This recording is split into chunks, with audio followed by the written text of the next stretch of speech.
Welcome to another Club Rum video. Please consider subscribing to the channel and hit the bell icon to get notified of future videos. So welcome everyone, I'm Johnny from Club Rum. Welcome to Dutch Pride 2, the Independent Bottlers Edition. We have, I think, a really nice lineup for you guys with a number of new bottlings that just hit the market in the Netherlands, but we'll get there in the 2 hours time we have today. So first of all, again, welcome. Well, Andrew Nichols, bartender, known for his bartending work. I think most people know you from your bartending work and your bartending skills. And you started your own brand a couple of years ago. So lead the way. We are dying to know why you did that, why you chose this blend, and of course, tell us all about William George. Yeah, thank you.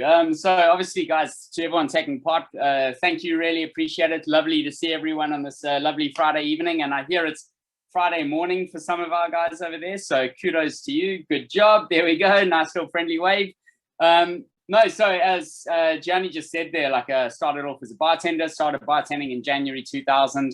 And I love it. I absolutely adore bartending. It's just such a phenomenal craft. But I got to the point where I started thinking, oh, you know, at some point the knees are going to pack in or the back's going to pack in or something. And then, of course, there's going to be a bit of a problem. So I started thinking of what to do next. And I've always been a rum lover. I think, well, when I say always, I mean, like I've always liked rum. But when it got to about 2003, I fell in love with rum. And it just kind of, this passion just grew from there. And when I started, you know, thinking about what to do with the rum, I learned from past experiences that there are some things I'm good at, and there's some things I am diabolical at. And so when it comes to business, it's important to recognize those things. So I approached my brother, who is good at the things that I'm diabolical at, and we decided to start looking at doing a rum together. And being based in Amsterdam, of course, we have the fine folk at ENA Scheer just down the road. Hein was there at the time, and Hein had a massive part to play in developing the blend for William George, of course. So, I mean, any technical questions, we'll just hand them over to Hein. It's fine. I don't have to be bothered with that. So, no, I'm only kidding. But yeah, so I at the time, I was representing Authentic Caribbean Rum in the Netherlands, and I was also the WSET instructor for rum in the Netherlands. And so just going into rum just seemed like this obvious thing to do. And I was very much inspired by a trip I had to Barbados, where I was taken out there by the guys from Authentic Caribbean Rum, and I got to meet Frank Ward when he was still, you know, in charge of the Mount Gay Rum Refinery. And this man, there are few people I've met in my life who just command a presence as Frank Ward does. When you're speaking to him, he controls a room like so few people can, and he's not the biggest guy in the world, but he has this kind of aura to him where when he speaks, you listen. And I remember him saying to me, like, why is it that people are prepared to pay good money for Blanco tequila, but they're not prepared to do it for clear rums? And he gave me a taste of his Mount Gilboa, and I just fell in love with it. I thought this was stunning rum. And suddenly he had a point. And then I tasted St. Nicholas Abbey on the island just after that as well, of course, at St. Nicholas Abbey. And again, fell in love with it. Couldn't understand why more people weren't talking about this. So when I came back to the Netherlands, started speaking to my brother about, you know, doing a rum brand. The two of us put our heads together. We approached here. And then it was about a 2-year process after that, where the way we approached it was we realized like a sample can change over time. So we kind of got the samples from Scheer, decided which ones we liked, we didn't, and then we got a couple more samples. And then with those samples, we started blending them ourselves, and kind of in little ratios where we thought we were getting these, you know, like beautiful flavors that we were looking for in a clear rum. And time went on. Eventually, we settled on this blend that we had, and at that point, we went, right, how much is this going to cost us? So cost was never a factor that came into play with this. We just fell in love with the juice first, and then kind of found out how much it was going to cost us afterwards. And then, of course, we had the tricky business of what are we going to call this? And because it was two brothers coming together, we wanted to incorporate that family element into our product. So we never got the privilege of meeting our grandfathers. They both passed away before we were born. So our mother's father was William and our father's father was George. And we, in an effort to incorporate that family element into the brand, we decided to name it after our grandfathers. And hopefully it's something they would be proud of. When we were looking through old letters that our grandfathers had written, we noticed that they were from a time where like a handshake meant more than a contract today. You know, like a handshake was it was a binding thing. If you shook hands over something, you gave your word, that meant something. And that gave us a huge amount of responsibility when starting this up, because in order for this to be something that they would be proud of, it means that we have to incorporate that truth, that honor, that integrity that they had into what we do as well.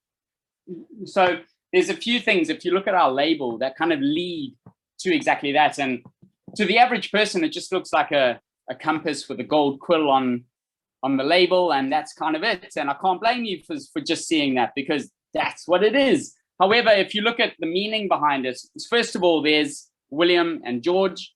The font that was taken for this was from a birth certificate where our grandfather George was asked to be the godfather as one of his best friend's sons. So we took that font and we applied it to their names on the label. And then, of course, if you look here, there's the compass. Now, the compass is important because, first of all, there's the history of rum. There's naval history, and we all know how the two are intertwined. But what we also realized was that a compass only ever points towards magnetic north. Okay, so we started thinking about our grandfathers and where they lived. And in 1938, my grandfather William moved to Zambia. And in 1956, my grandfather George moved to Zimbabwe.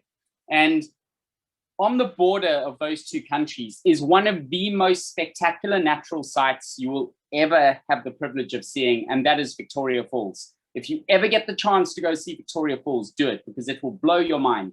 And it's a spot that both our grandfathers loved. It's a spot that we love. And so we decided that if you looked at Victoria Falls in 1956, the first time both my grandfathers were in Africa, then if you were standing at Victoria Falls, then true north was 11 degrees west of magnetic north.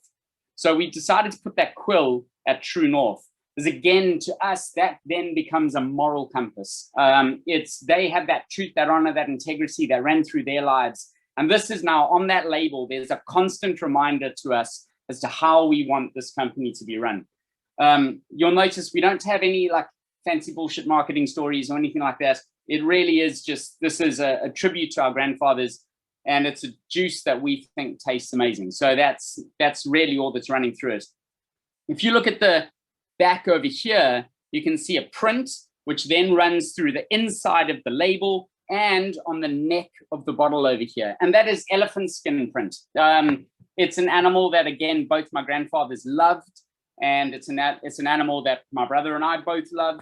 And so it's something that we just wanted to pay tribute to. There's a story of our grandfather George. One day, he was in charge of some rail track that ran through a part of Zimbabwe called the Wange, and it's this massive nature reserve. And that was back when there were still steam trains. So one of the elephant bulls had been hit by a steam train, and it was up to our grandfather's kind of dispatch of this elephant bull because it had been mortally wounded. And it broke his heart. Like he hated the fact that he had to do that. And again, that's just a little tribute to him there, showing, both our grandfathers loved it, but it really meant something to our grandfather George. Over here on the label, you can see it says blissful happiness for decades of time. And that is our grandfather William's handwriting. So in the 1950s, he was unable to be with my granny on her birthday. So he was in a bit of trouble. And of course, he couldn't pick up his phone and send an SMS, or like they didn't have, the nearest phone was literally on a box, which was like a kilometer in the bush somewhere, right? So he wrote her a letter. And in this letter, he's apologizing and he wishes her blissful happiness for decades of time. So that is actually my grandfather William's handwriting that we took from the letter. And we just think it makes a phenomenal toast It's a beautiful thing to wish somebody, because unfortunately for most of us, life will be a matter of decades. It won't be centuries or something like that. So to wish somebody blissful happiness for decades of time is something we think is wonderful. And then, of course, we got down to the juice itself. And I'm a big lover. And at this point, I'm going to go and pour my my little sample into my glass here, and feel free to do the same. I'm a big lover of character and things that are, I don't like plain and obvious. I like character and I like complexity. And in rum, I love funkiness. I love Jamaican rums because they offer that funkiness. And so we wanted that to run through with this rum as well. And you can ask Hein here, actually, when it came to doing the sampling, we didn't sit down and say, we want this distillery or that distillery. We did the entire thing blind. Okay, so we just said, we want this type of character running through it. And then Hein and Costin put these samples together and we got them. And then we said, no, like this one, that one, bit more of this, less of that. And we got the next batch of samples. And then, as I said earlier, we started playing with those samples. So everything was done purely on what we think is a delicious product.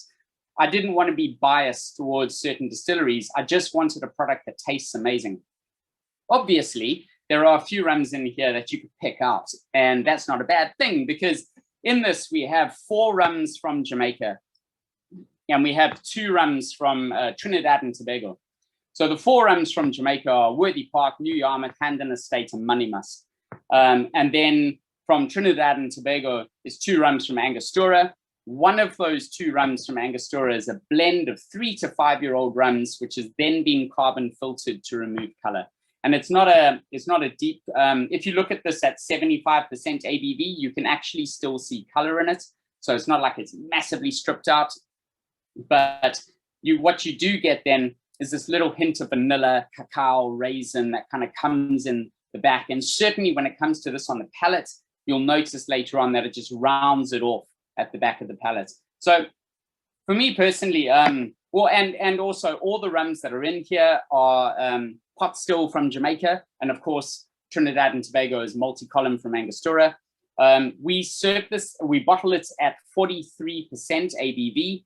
Reason being is because my bartender background, I look for balance. Okay, I know a lot of people love a daiquiri using like an overproof rum and stuff like that. For me, that's not a daiquiri. I love balance in my drink. I don't want to just taste sour. I want to taste lime, and you know that lime is sour, of course. So when it came to this at 40%, there were quite a few ingredients that overpowered the rum.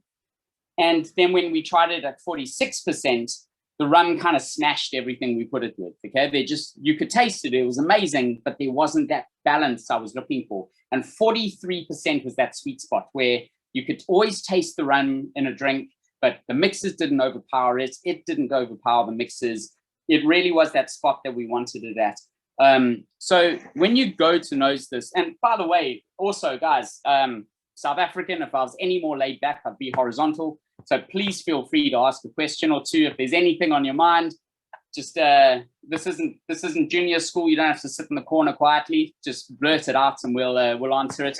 But in the meantime, when you got to nose this, for me personally, I think a lot of those Jamaican notes really start to shine through in there, and you get that kind of that brown banana note from Worthy Park. You get that kind of tin pineapple note from Handon Estate, or something you'd expect from a Handon Estate. But then there's also this macadamia nut note that comes through. For me, I get a citrusy note that comes through, and especially right at the back there, you get those vanilla notes that I mentioned earlier, and that's coming from that 3 to 5-year-old, that cacao, raisin. And then, of course, on the palate,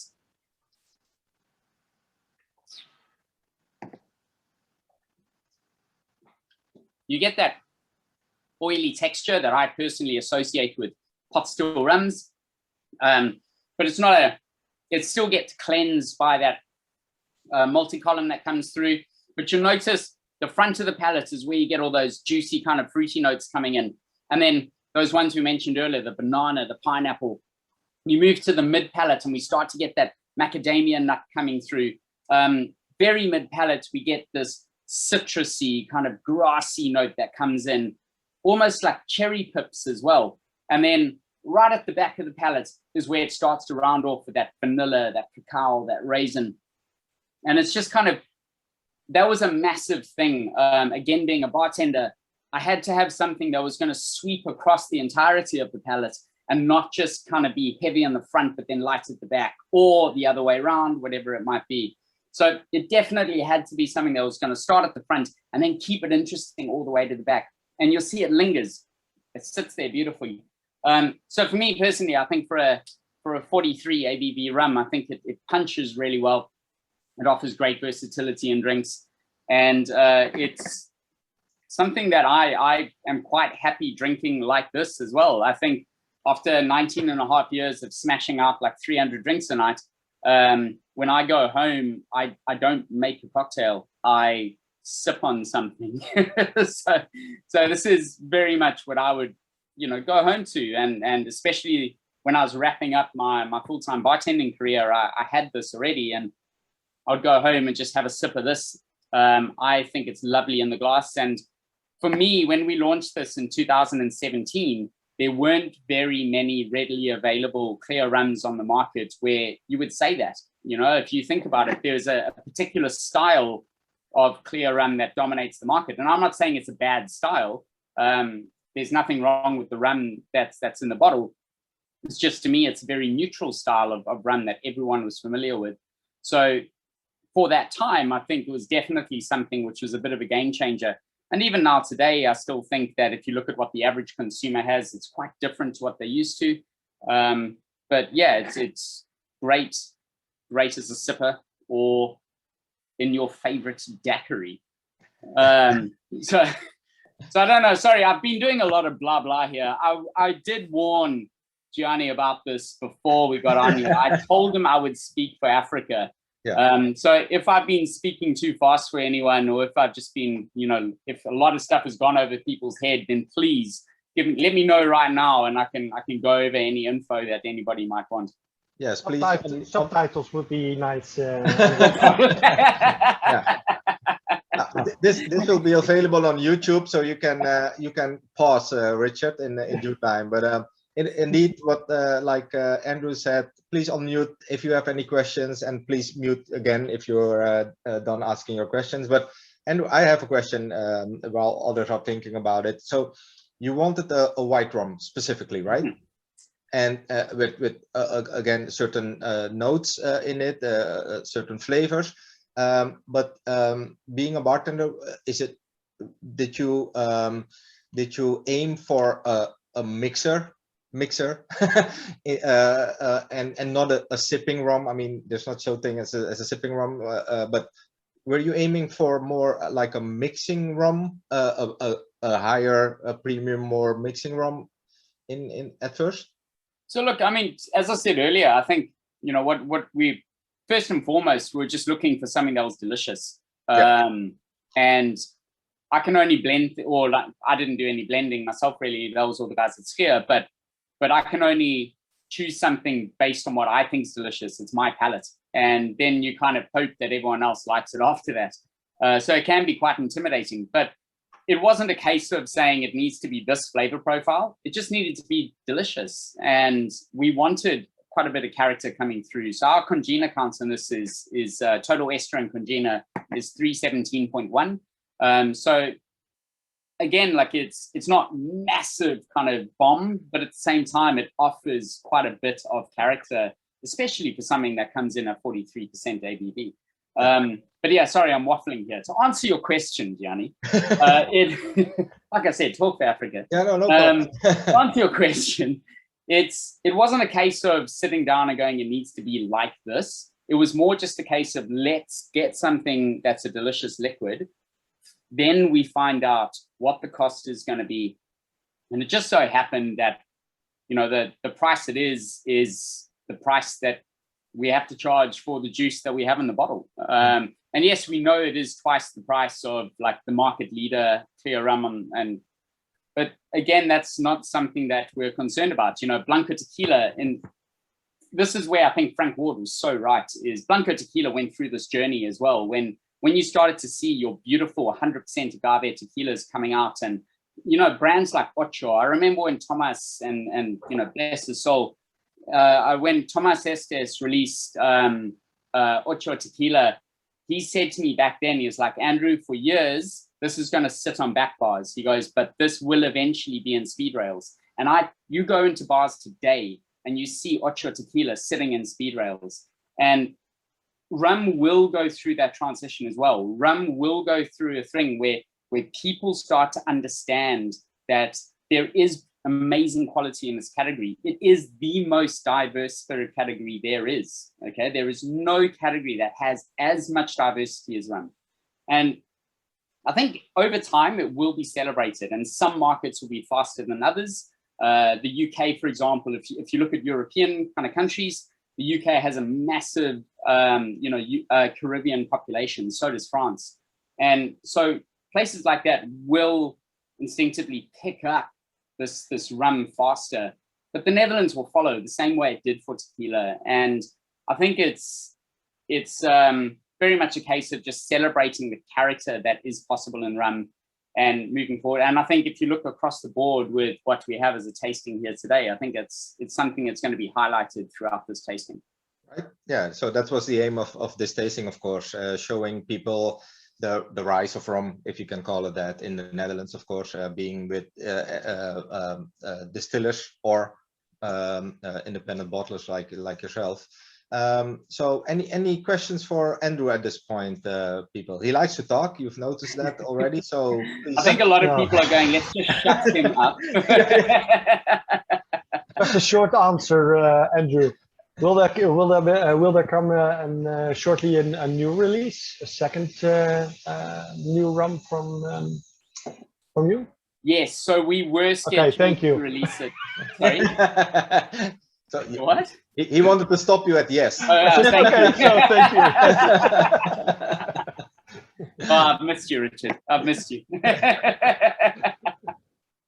Yeah, we were scheduled to release it just before the lockdown, actually, in the Netherlands. And of course, during the lockdown, we didn't see a point in releasing a brand new SKU. So now as things start to open up, then it's something that we will look at doing. But we already have a blend ready to go. It's literally just a case of, let things open up a bit more, and then we'll look at pushing that out. Wanna give us a teaser about what we can expect? Yeah, sure. So I don't believe in age statements. I think age statements mean nothing. So it's something where an age statement, if everyone was aging the same way, then an age statement would mean something. But people don't age exactly the same way. There's not the same climate. There's not the same size casks. There's not the same age of wood that's using casks. All these things have an effect on aging. So an age statement to me means very little. What means everything to me is the flavor of what you get. So in a cask, in a bottle, whatever, like what does it taste like? And so with everything that we do going forward, we're going to be blending according to what tastes amazing rather than what sounds amazing. So I want to celebrate this whole thing of mixing age with youth. And so we're looking at an aged rum from Guyana. I won't say what yet. An aged rum from Guyana with an unaged rum from Guyana. We're then looking at an aged rum from Venezuela and an unaged rum from Jamaica, and putting those together. It is, like I said, it's ready to go. So hopefully very soon we'll be able to bring that out. I personally think it's delicious. It's at a slightly higher ABV than 43 as well, so it packs a bit more of a punch. But I think people will like it. Great. And I've heard a little thing about a new endeavor you're entering, Shake a Can. Yes, yeah. So when lockdown happened, actually maybe I should run and grab one from the room next door where Chris is. Chris, if you're watching, could you bring a Shake a Can in? You have your own assistant? That's good. Awesome. Beautiful. Well. But yeah, so when lockdown happened, and certainly in the Netherlands, our rum was mainly for sale in Horeca. Horeca got shut down, and so we had to kind of think of alternative means of getting products out there. And so we needed something more consumer facing. So we've gone into two things. One of them is ready to drink canned cocktails. We've set up an entire facility ourselves. So we do all the canning ourselves from the start to end. Like we buy in limes, we clarify them. We have a bonded warehouse now, so we can bring in spirits and we can use it in the bonded warehouse. We have a canning machine. Literally from step one to the label going on the can is done in-house.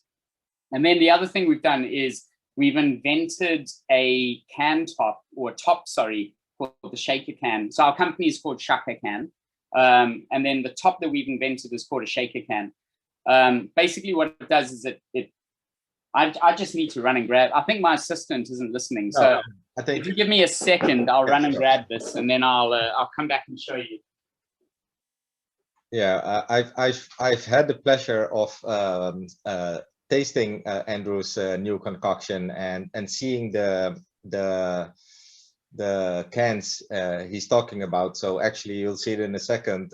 It's actually people who make cocktails. They've invented a strainer, you could say, to put on top of a can, and so you shake your cocktail in the can. It's really quite inventive, and the cocktails are great.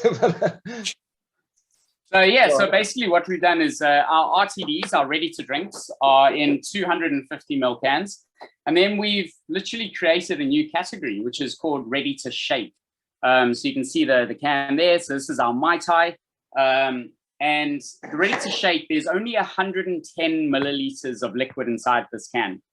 All right, so when you pick it up, it feels kind of weird because it's obviously very light compared to what you'd expect from a 330 ml can.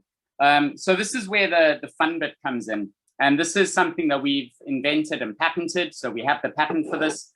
Basically, you open this can, you can see here, it's a full aperture can, all right? That red dot isn't normally there. That's just something that we put on there for fun earlier, you know, like kids playing with pens. But so this can opens up and you can put ice inside here. Okay, so the drink is ready to go inside. Ice goes inside there. This cap then fits on top and it twists into place. So at that point, it's now completely on. You shake your drink.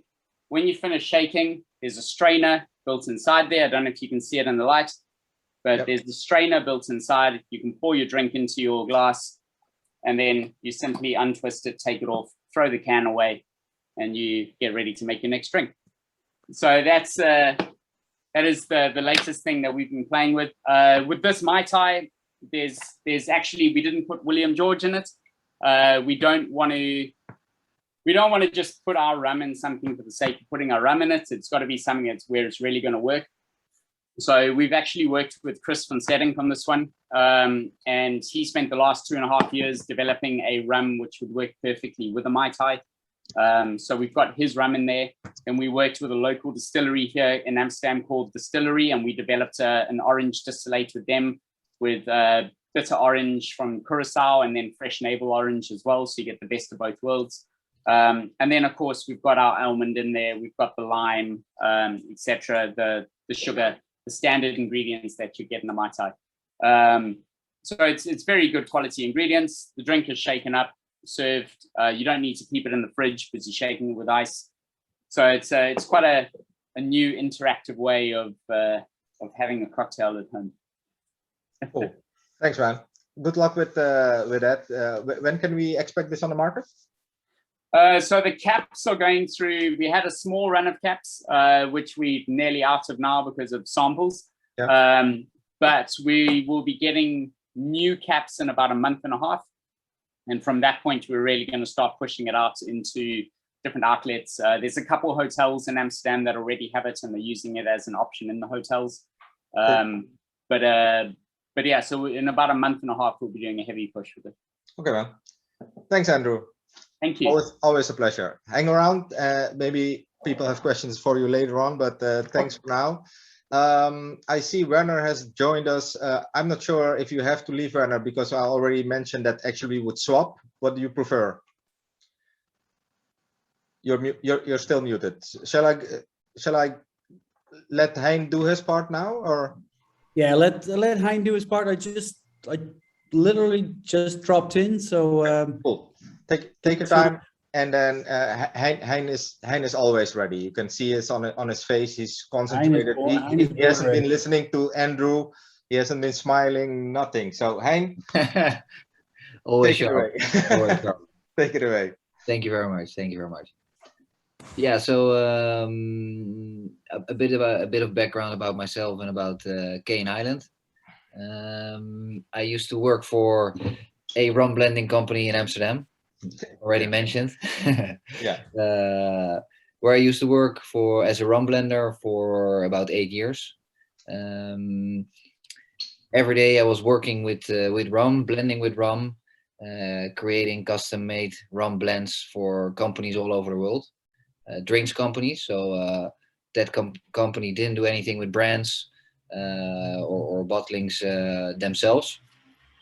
But I was working with all these beautiful rums every day, from Jamaica, Guyana, Barbados, but also more unusual countries like Australia, Indonesia, Fiji. So every day I saw the beauty of rum and the diversity of rum. And started thinking slowly, wouldn't it be nice to create a brand that tells the story of rum, more so than telling a story of a brand, which of course is also nice, but I thought the story of rum in itself was so beautiful and so diverse. And that's how I came up with the idea of Cane Island, to tell the story of rum. I started with 3 single island blends. Later on, I added the single estate range, and then after that, the 5 icon blend, which we'll be tasting tonight, was added to the range. So it started to become a big family of rum. The single island blends are blends of multi distilleries, so more distilleries, but located on one island. And currently there are 3: the Jamaica, Barbados, and Trinidad. After that, I wanted to offer a bit more than the single island blends. The single island blends were quite young, 3 to 5 years old. Great rums, but I wanted to also offer aged or more sipping rums. Of course, everyone is free to drink it as they like it. But the single estates, I think, are mostly used to drink neat. They are between 5 and 8 years old. And the origins are, at the moment, Barbados, Trinidad, Australia, Thailand, Venezuela. After that, I came up with the idea to add the 5 icon blend, which is just as a single island blend. It's a blend of different distilleries, but this time it's a multi-origin blend. So I selected 5 countries. It says 5 icon blend. Of course, there's many more icons in the rum world. So I selected 5 icons of the many icons. I wanted to create a blend that is a bit deeper and more complex than the single island blends. So I show you a bit of background on the blends. I prepared a quick or short slide, a couple of slides. Share screen.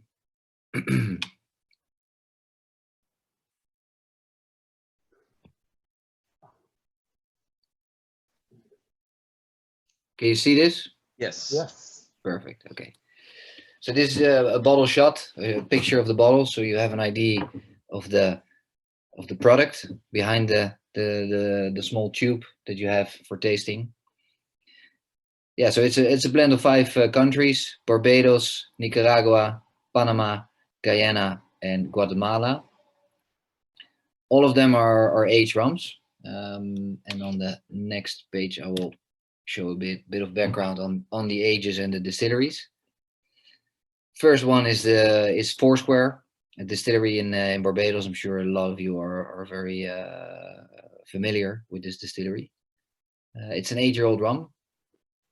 It has aged at the distillery in Barbados. All the rums in the Cane Island range are tropical aged, as they say, aged at the distillery, aged in the origin. This Barbados rum is a blend of pot and column still. Foursquare has a pot still and a column still. It's been many years ago that I visited Foursquare, but back then there was a single column still, so not a multi-column still.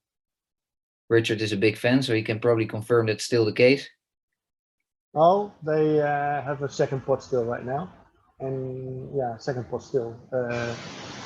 It's not operating yet, I think, but I'm not sure. But there's a second pot still now.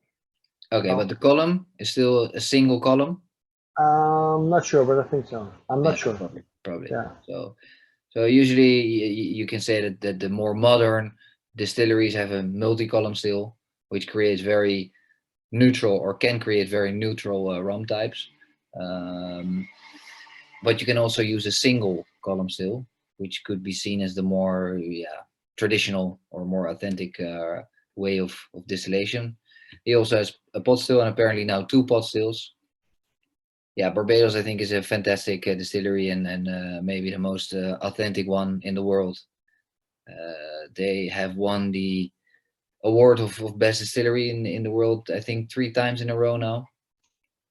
Yeah, a couple of times at the different shows. A couple of rums won gold medals, and Richard himself was awarded the overall gold medal as a distiller, or as this distillery. Yes.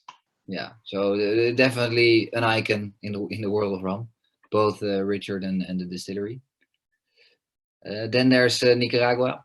It's the distillery behind the Flor de Caña brand. They're not very open, or not very, no, open is not the good word, but they're not very happy with other people using the name. So their distillery name is not written on any label, but I can explain that it's the same distillery, and there's just one distillery in Nicaragua. It's a 5 to 8 year old rum, column still. I think it's a great rum. It has especially a lot of woody notes. Yeah, I like their qualities. Then there's Panama, which is the Varela distillery. The blend has mainly 2 to 3 year old rum, so the Panama part in the blend is relatively young, but there's also a bit of 8 year old. Also column still. Also, as I said, aged in Panama, so definitely very woody rum, this Panama part, especially the 8 year old rum. Then there's Guyana, absolutely one of the iconic rum countries. It's a Demerara distillery. It's a 2 to 5 year old rum, a blend, and it's blended in Guyana. So it's not a blend that was blended here in Amsterdam, but already blended in Guyana. Pot and column still. All the stills that they have operational are in this blend, so including the famous wooden pot still that they have. So it's, I believe, the only wooden pot still in the world. So it's it's I would say the most complex component in this blend. The other rum, well, the Foursquare rum is also complex, but the Guyana rum is probably most complex. It has the largest part of pot still within the component. So it adds a lot of diversity and complexity, and there's quite a bit of it in this blend. Usually, I would say it's not an easy rum, especially this Guyana rum, but in my view, it adds some complexity and some pot still heavy notes into the blend.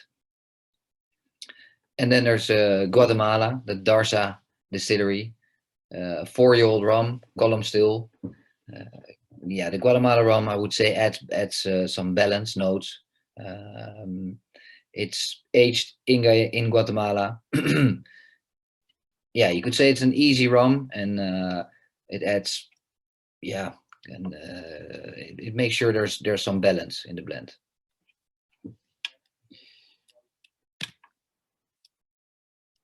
One extra note to this slide.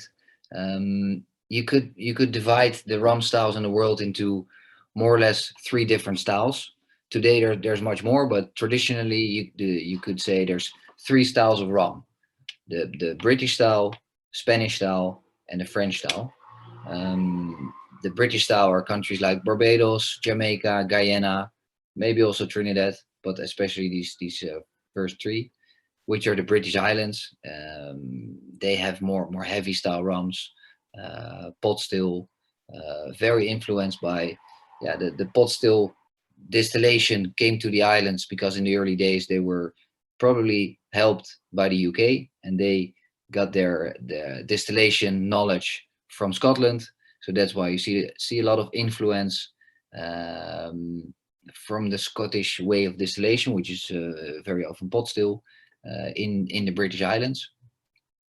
If you look at the French islands, islands like Guadeloupe, Martinique, you see a lot of influence from France, from probably the cognac distillation and the French mindset of doing things very pure, not adding anything, using pure sugar cane, not molasses, mostly.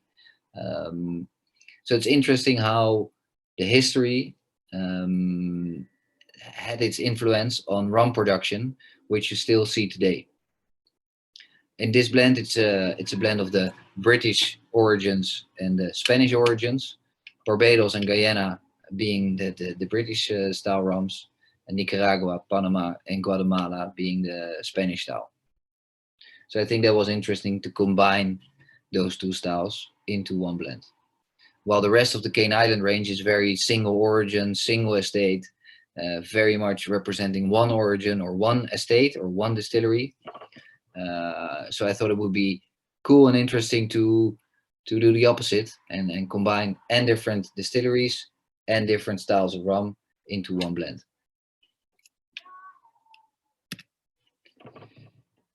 And then this slide, I already mentioned quite a bit of the influence of each component into the blend. Barbados, also very balanced, but definitely also woody notes. Probably less than the Nicaragua and the Panama. Those are quite woody. I think especially if you smell it, and you get some of the woody notes that's mainly coming from Nicaragua and second the Panama rums. Mostly Nicaragua because the Panama are relatively young. Guyana, definitely body and heaviness. It's probably making the rum less accessible, you could say, maybe more complex. But yeah, I liked it. I like to add some body and heaviness to this blend. And then the Guatemala, like I said, it's quite a balanced component. So yeah, overall, I hope you like it. If you've ever tasted any of the other Cane Islands, I think this one is slightly more difficult. But now with hearing the story, I'm sure you will enjoy it. The label says inspired by journeys.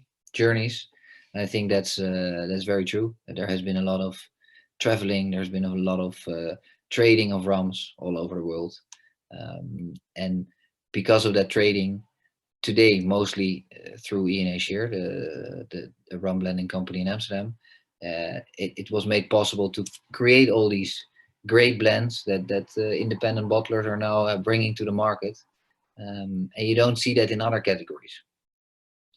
So like Andrew said, rum is the most diverse category in the world. Distilled and aged in so many countries. There's no other category that has that. And there's no other category that has the possibility to create these multi-distillery blends, make them quite accessible to independent bottlers who all have creative and amazing ideas to bring even more diverse rums to the market. And I think that's something to enjoy. Yeah, and this blend is a perfect example of the diversity of the rum category. Thanks, thanks, Hein. Questions? That's my last slide. Can I ask why you deleted Cuba from the range, from the white? How do you say that? The beginner's range? Because you got three styles, which I sell in my shop. The Cuban and. I really didn't want to discontinue with selling Cuba, but long story. But yeah, there's an embargo on Cuban rum from the U.S. government. and they're trying to make it difficult for even other countries to do business with Cuba. And yeah, long story, but eventually I had to make a decision to stop, which is a pity because it was nice. It was a great rum and was a well-selling rum. It was definitely a good country in the single island blend range. So let's see. Hopefully, I can replace it with another interesting origin.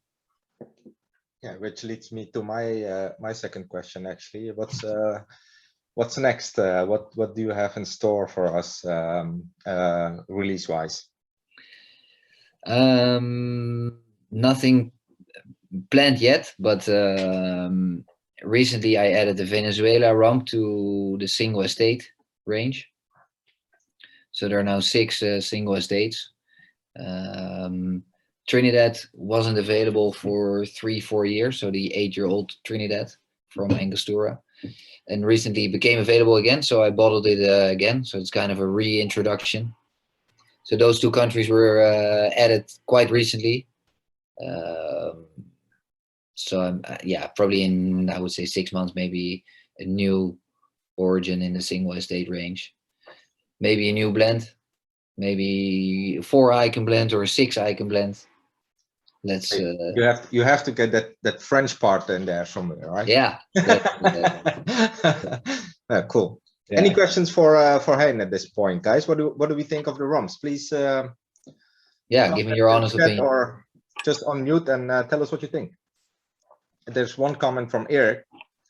I think when we get to Eric, he's drunk because he's drinking everything quite quickly. But Eric said a very nice blend, Hein. So compliments from a fellow bottler. Yes, thank you.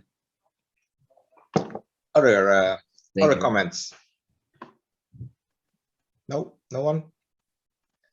Well, in that case, then we'll move on to Werner. Welcome, Werner. Yes, there we are. Yeah. So we're doing this in English, I guess. It's an international crowd. Yeah. Always good. I saw some people are in the daylight, in the full daylight. And yeah, they're in Curacao and they're wearing shorts. We're not. Ah, nice one. Yeah. Nice one. Yeah. Good. Well, thank you.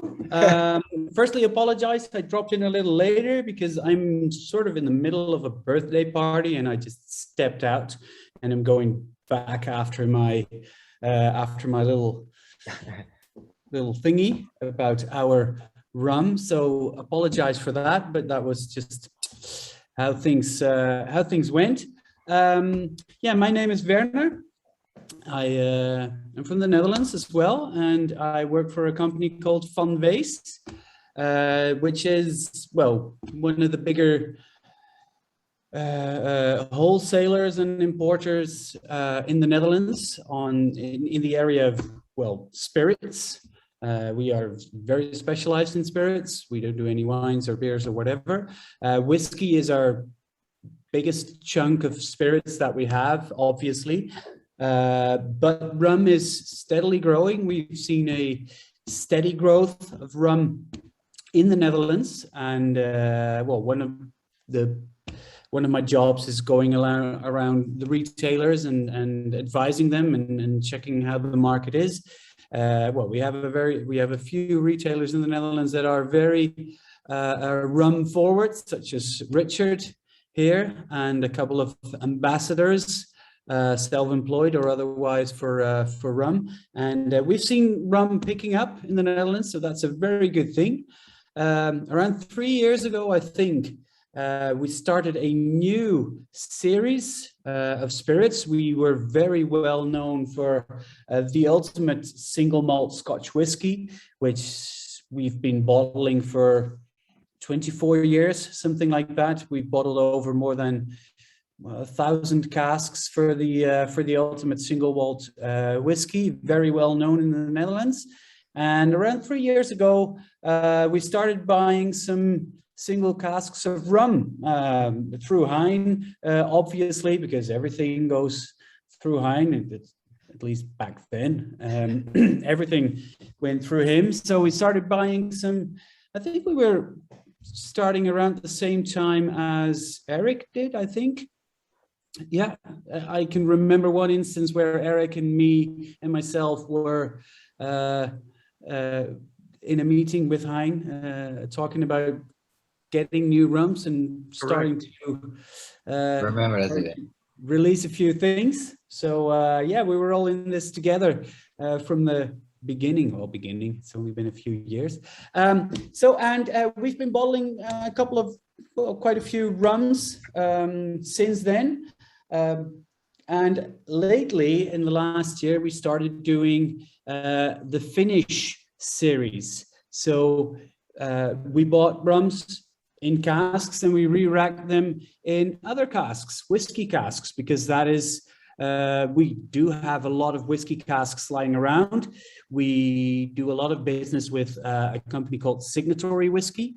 That's where we get our ultimate rums from. It's, well, a well-known secret, but that's where it comes from, Signatory Whiskey. And every so often they sell us some casks and we use them to age different rums. And as you probably know, whiskey has to be aged, distilled and made in Scotland. For rum, the rules are not that that strict, so you can basically age rum anywhere. It does make a lot of difference whether you age them tropically, like Hein said, because aging is a lot more intense. It goes faster, bolder flavors, etc. But it's very well possible to age rum in the Netherlands as well, or in wherever you want. So that's what we do as well. And it makes for a couple of fun experiments. The rum that we have now doesn't have a label, but it is the rum that you have in your sample. It has been re-racked on a Glenlossie sherry hogshead. And if you go and look on the internet, I will share my screen for one. Where is it? Keynote. There it is. Share. Oh, I have to grant access. This is a bit of a, well, anyway, if you look up the cask number, it is cask number, let me see, 1146. So it's Glenlossie Sherry Hogshead 1146. If you look it up, you know what? I will do a quick, there we go. I will do a quick workaround. You should be able to present your screen, I think. But... Yeah, but I have to open my system preferences, and, okay. and it's a bit of a hassle. So if you look at, it is actually this Signatory whiskey that was bottled for a German whiskey club. Yep. And it was Sherry Hogshead 1146, which held a 20-year-old Glenlossie. Glenlossie is a Speyside whiskey, so it's a whiskey that is on the lighter side, and the Sherry Hogshead is a cask of around 250 liters. That imparts, well, the sherry flavors, obviously, but it's American oak as well as a bourbon barrel, which is also American oak. So it's got the vanilla flavors, and that makes for a very fun little extra in this rum. I remember selling this rum, or Richard bought this rum from us, and he was it was in a series of a couple of, so we had, I think it was in the same series, we also had a Jamaica rum that was extra aged in Saint-Emilion wine hogshead. We also did a Guyana that was aged in a Belechin, so a smoky whiskey bourbon barrel for 3 years, which is no longer a finish. Same with Glenlossie, it's no longer a finish. It's a double maturation. And Richard, I remember him saying, and I hope you still remember this, Richard, because that you were quite impressed with the flavor that the sherry hogshead imparted in this rum. So if you that was my most favorite. That was my most favorite release of the Ultimate Rum so far. Yeah. Blow my head Well, off. of all the rums or of the Finnish series. No, this one particularly. Yeah. Okay. Yeah. Also So others, but I this one think one we're of the three- best. We released 3 at the same time, and this was your favorite, I think. This was your favorite. We've done quite a few rums that were finished in smoky whiskey barrels, and they are always very popular. We did a Beaumont one that sold out super quickly, and the Belize one as well. Personally, I don't really like the smoky finish rums because it's just not something that I think that suits a rum, but I do like the sherry hogshead or the wine maturation kind of rums. It just gives a little extra that suits the character of the rum. This is a Belize rum. I am not sure which distillery it is, but if it's from Belize, most likely, because I think, and correct me if I'm wrong, Hein, but most Belize rums are Travelers.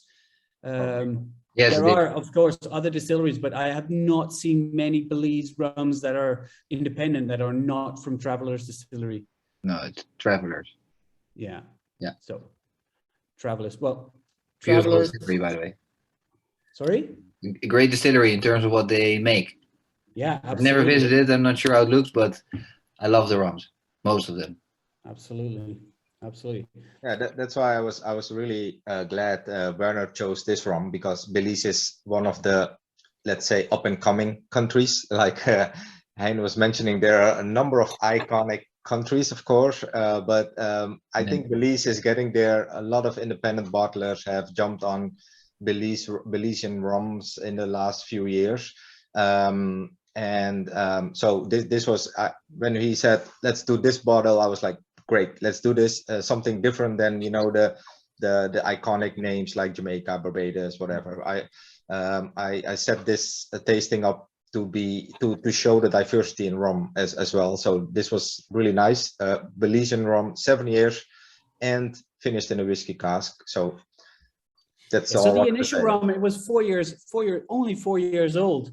And so a double maturation in this sherry hogshead. Of course, it's already held. It was a refill sherry hogshead, so it held a whiskey, and then it held that Glenlottie for 20 years, and then finished this rum off.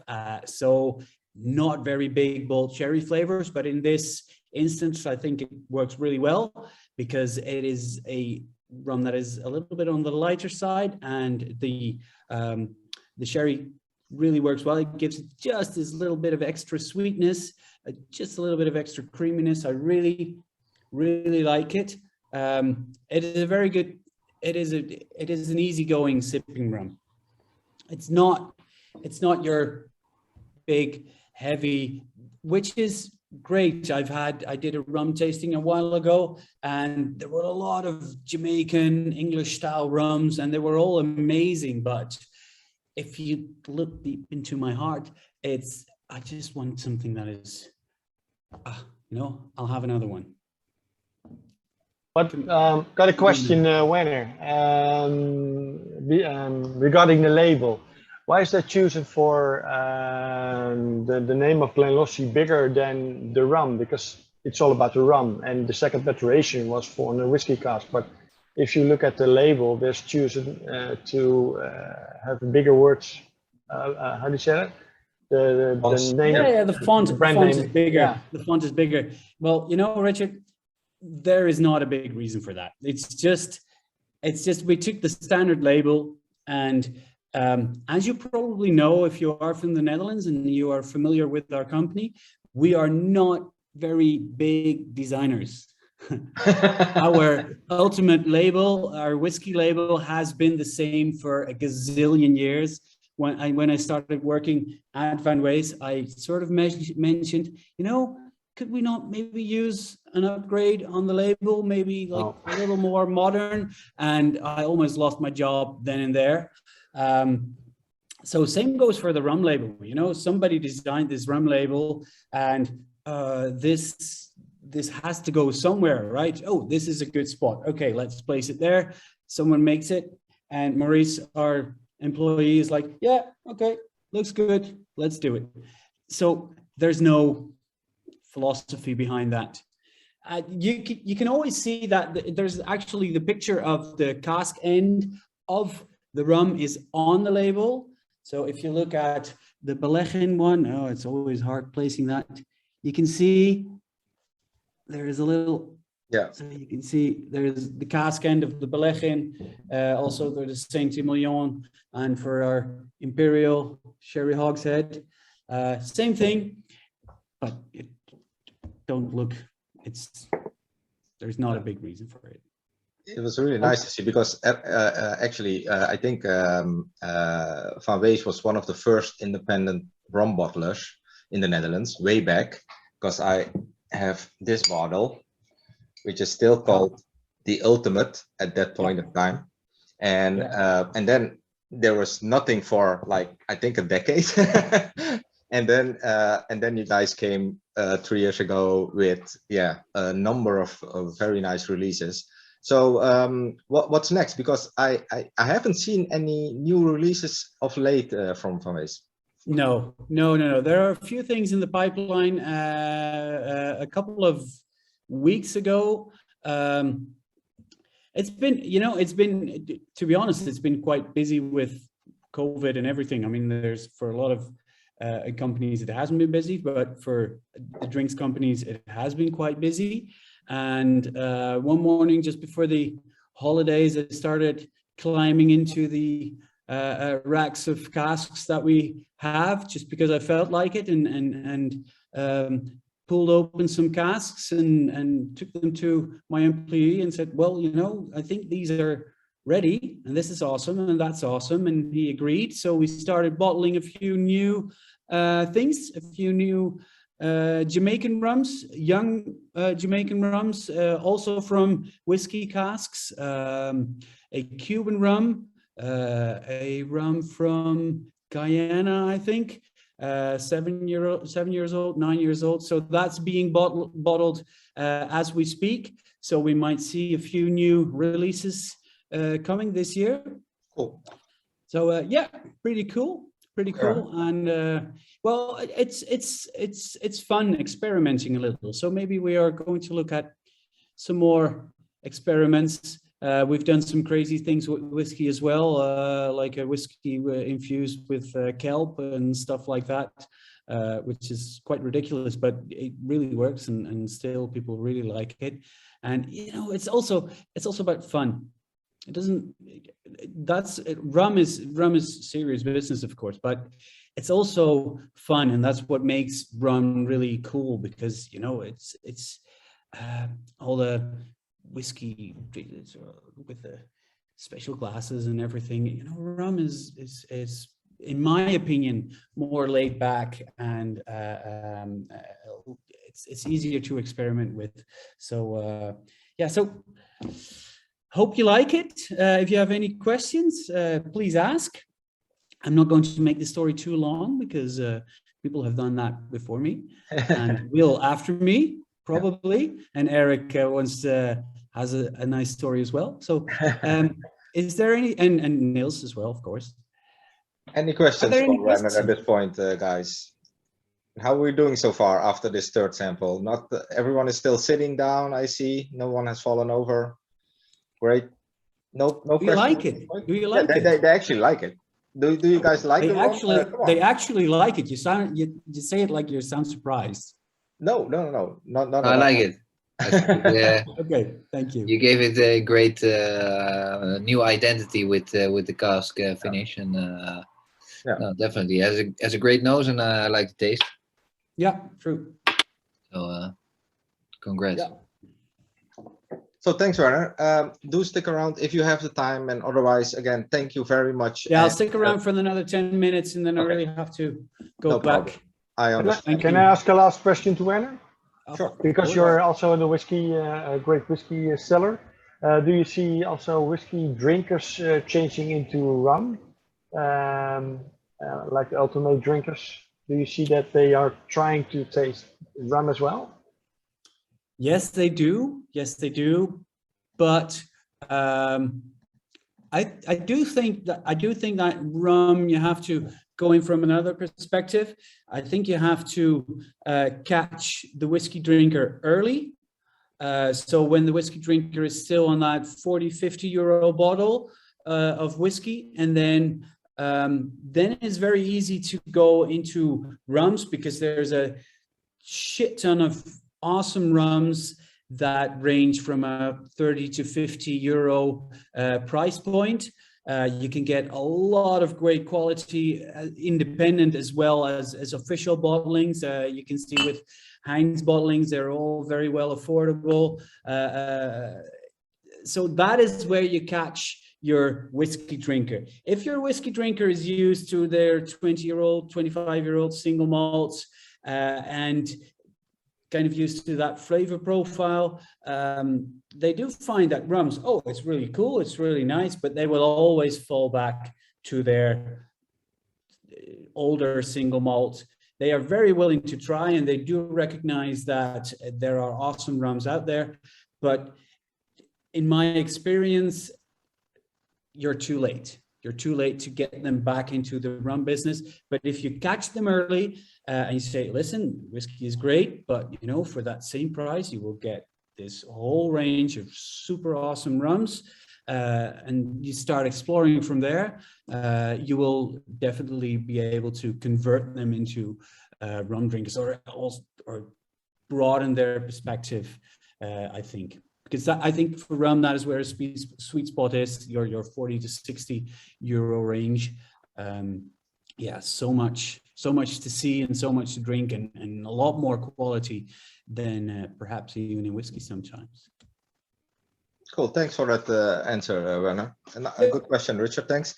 Okay, moving on, guys, to Nikolai, who will be, like I said before, will be representing Tamosi, because Ben, the brand owner, couldn't be here, unfortunately. But go ahead, Nikolai. Thanks for joining again. And I'm just happy to be here. It's probably I'm the, what can you say, the new kid in the class in one way or the other. But well, probably I'll try to tell you a little bit about myself, why I'm sitting here, because it's a little bit strange that a guy from Denmark is sitting here talking about Tamosi rum. So actually, the story behind that is that sometimes a good friend of mine has a web shop here in Denmark where I help him find some new exciting rums. And the first rum that I actually picked for him was Wild Parrot. Some of you might know that one. And the second one actually I found for him was Tamosi, because I tasted it and was blown away right away. And then I had a brief chat with Ben over Zoom, because I was doing a review of it for an English website, and was asking some facts and so on. And then we actually quite clicked. And then I was said to him in a joke that, well, you should probably hire me, because I know a lot of about Tamosi now, and I really like it, so I could be your brand ambassador. And he said, well, we talked for an hour about that, and then I'm sitting here now and standing in for Ben. So that's probably the short story about that. So I could probably go on for a little bit longer, not about like Andrew, but he's in a league of his own, I think, when talking. So I'll try and do it a little bit brief, maybe. So bear with me, and just feel free to ask any questions as I go about. Well, you can say I'm talking from a third-person perspective, because I did not help Ben choose this barrel. So there's some story behind the barrel, actually, that it was the story is started in 2019, where the first Ben visited the distillery, Bjerl, where he had brought his own, the first blend that's watered down, and he wanted to do something special. He wanted to bring something new from an independent bottler's perspective. So he went there and he was talking with them and doing some tasting some cask samples and so on, and he found, like the normal story, he found that barrel that was up there way back, and he tasted it, was blown away, but it was a very, what can I say, old cask. It's aged for quite some times there. So and he was trying to convince them to sell him this barrel, and he let them taste his blend, and then they say, well, okay, we wanted to sell this barrel to you because you surely know something about rum, because they really like that blend. And the special thing with this barrel here is that we wanted to bring something new, a new angle for agricole, because a lot of people know agricole like this, dry, not that accessible for new rum drinkers, or even though some experienced rum drinkers. So this here has a lot of more fruity perspective, more fruity flavor to it, like some red berries. And so if you really do it in your nose and just smell it, as I was just a little bit curious, that because we didn't drink that a lot of rum, we were talking too much and not that much drinking. So I think we should probably do a little sniffing. Yeah, dive and in. then if you get it in the mouth like this.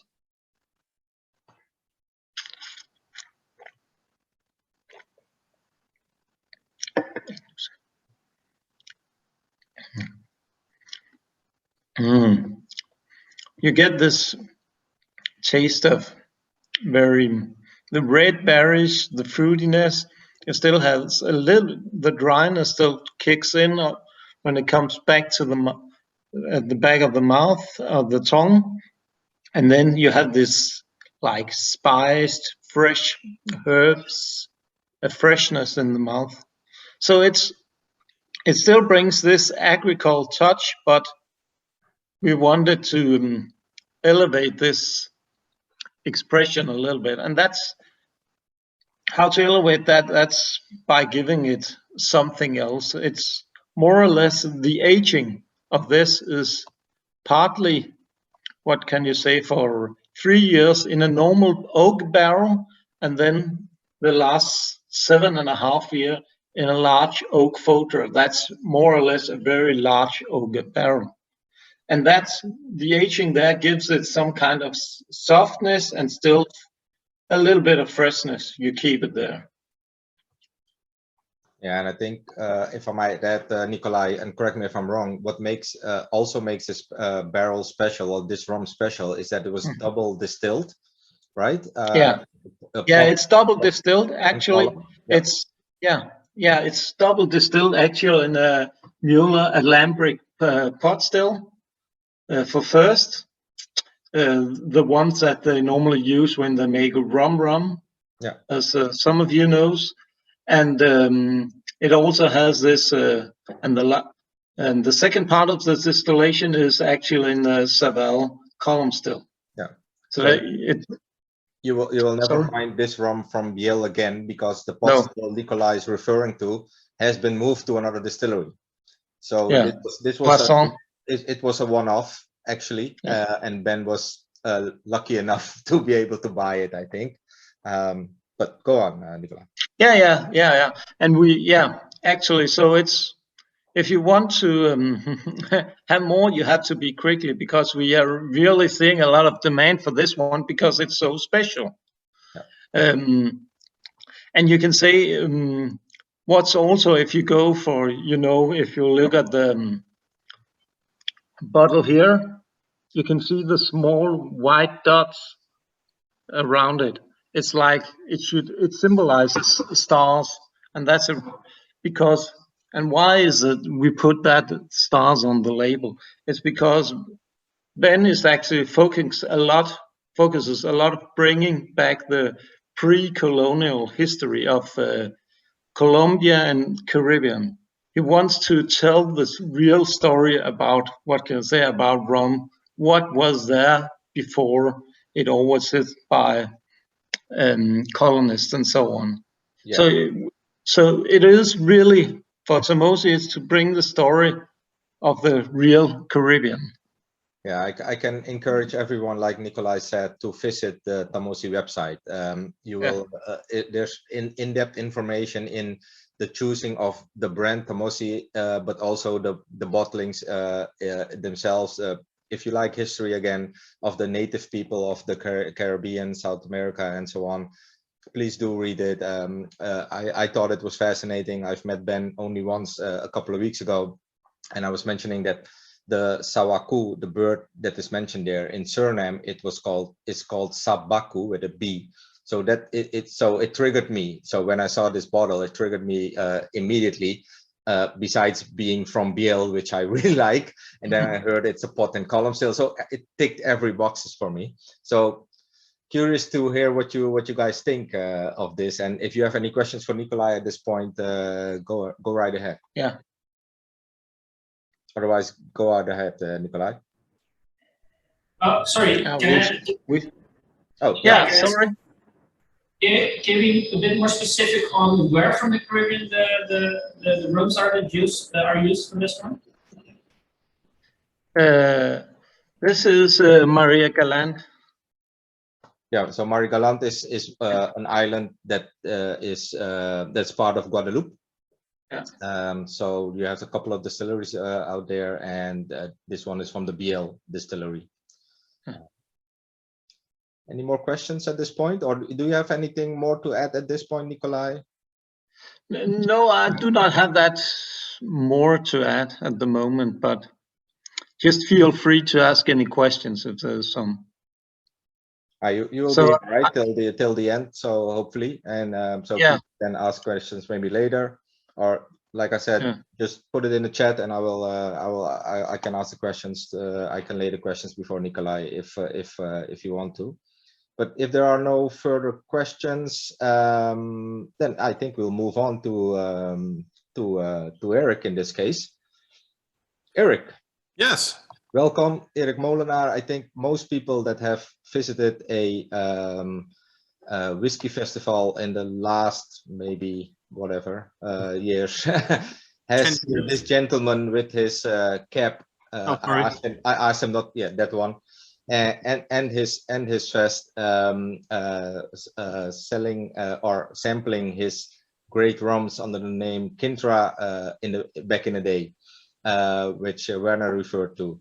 Werner always wearing that hat, of course, also. But of late, I mean, he's ventured into a number of different, well, not businesses, but different categories, right? With gin, he's making his own gin, but he'll take you on a journey, I think. So, Eric, go ahead. Yeah, thank you, Johnny. Well, guys, welcome. I'm speaking to you from Deventer at the moment, and in the background, well, you see the banner for our rum brand, and just behind it, you can see our little still. We've got our own little distillery here in Deventer, where I'm sitting right now, and the distillery is called Wagging Finger. It's a very Dutch iconic brand, Wagging Finger, and we do gin, Genever, make some whiskey as well. We don't make rum. We leave that to the professionals mainly in the Caribbean. And I want to tell you a little bit about, not about Wagging Finger. We'll do that some other time. Johnny will do a nice gin tasting in the future, I guess. Club Gin. Johnny, sounds good? No, don't count on it. But go ahead. And because before we had the distillery, we had a small company named Kintra Whiskey. And Kintra Whiskey was sourcing nice whiskey casks in Scotland, buying them, bottling them, and bringing them to the market here in Holland, Belgium, some in Germany, some in France, under the name the Kintra Single Cask Collection. And we did that for 5 years, and we would be, well, me, we did for 5 years, and that was like a part-time affair. So I would be the project manager for the city here in the quite near here, and during the nighttime and during weekends I would be visiting whiskey festivals, doing tastings, etc. And during that time I always had the feeling, well, there must be more to this. There must be more to this. That's why we developed into the Wagging Finger Distillery, because making it yourself will be even better. So focus on whiskey and the idea to make some drinks by ourselves. And then there was this rum. I'm not a rum drinker per se. I was more into whiskey in the past, but we knew there were good rums out there, and we knew that there was a renewed focus looking for alternatives to the single malts. Single malts were rising in price, and you had the entire discussion in the whiskey industry about the non-age statement whiskeys, and a lot of whiskey lovers were, well, maybe a little disappointed even, and we're trying to find alternatives to their beloved single malt Scotch. And I think Werner already mentioned it in the right way. It's not easy to get a whiskey drinker away from whiskey and into rum, but you have to catch them early, like he said. So together with a Belgian partner, Mr. Jurgen Vromans, under the name Whiskey Mercenary in Belgium, we started venturing into rum. He had his rum label called the Rum Mercenary. I had my rum label called Kintra, the Rum Collection. And we started bottling rums, I think around 3.5 years ago now. And there was a peak in demand. There weren't a lot of independent bottlers focusing on rum back then. So there was a nice peak in demand. So we managed to do well. I think we did 15 to 20 rums under the Kintra label that sold pretty good. I don't think I have anything left. A couple of bottles here and there. You find some in stores every now and then. But we did really good there. But that was all single cask rum. And that's also what we're drinking right now. You can pour the sample already while I tell you the story. It's a nice 14-year-old Clarendon, which is a Jamaican distillery, Clarendon Distillery. And I'll tell you about it some more in just a few minutes. Because this is bottled under the Sample X label. And I was just telling you about the Kintra label. So what happened with Kintra label? Jurgen and I, the Belgian guy, and I sat down after a whiskey weekend in Amsterdam, I think it was, and we decided to create a new brand. This was all, we were only doing single cask rum. And the single cask rum is always a little higher in price because it's exclusive, it's higher in alcohol, so there's a little more duty on it. Labels are only small runs, so quite expensive. So always in the higher segment. And we needed something in the somewhat lower price segment to catch the future whiskey drinker while they are still young and maybe entice them to try rum as well. So we were trying to come up with a new brand. We talked to Hein. Well, we've all met Hein, number 2 in the lineup tonight, officially number 3, but mate number 2. And we talked to Hein. I was there with Werner at the time. No, that wasn't for Sample X. Forget about that. That doesn't matter. Because we wanted a blended rum on the market, a blended rum at a fair price, not sweetened, no added sugar, no added coloring, etc.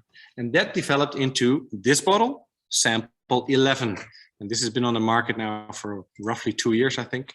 Bottled at 44%, a mix of 5 different Caribbean rums, among which some Hamden gives it a nice funky character. But most important for us, no sugar added, so no extra sweetening, and no added color. Rum in its purest form. These rums are all 3 to 5 years old, and the Hamden is a unaged Jamaican pot still rum. So it's a mix of 5.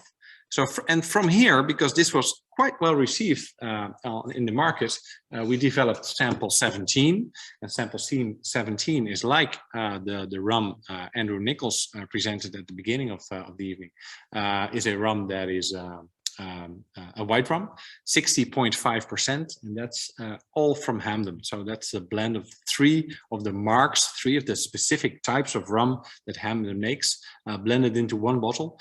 Great for cocktails. Andrew was telling you about the 43% ABV. What was the name again? William George. Yeah. Oh, sure. Yeah. And we did 60.5% because we don't really care about balance like he does. We want powerful rum in there. And then we started thinking, can we use the sample series? We've got the Sample 11, we've got the Sample 17. Can we use it to expand our Sample X or our single cask series as well? And that developed into what we called Sample X. And X is interesting. The X in math is the variable. So this under this label, you'll always find something else. And that's what we did.